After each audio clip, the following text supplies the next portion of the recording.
how to generate AI images with Google Flow. First, open the Google Flow app or website and sign in with your Google account. Google Flow now includes built-in image generation using its Nano Banana models.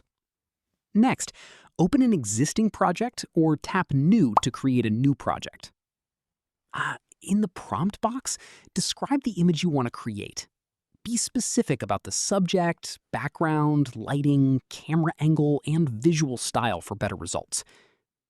Now, tap the generation type at the bottom and select Image.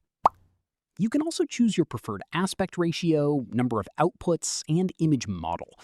Google currently lists Nano Banana 2 Lite as the default model available at no charge.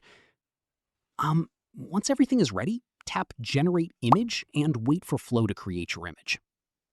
If you don't like the result, simply describe what you want to change and generate another version. You can also upload an image and use it as a reference for your generation. That's it.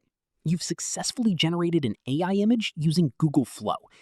If this tutorial helped, like this video and subscribe for more AI tools, Google tutorials, and AI video generation guides.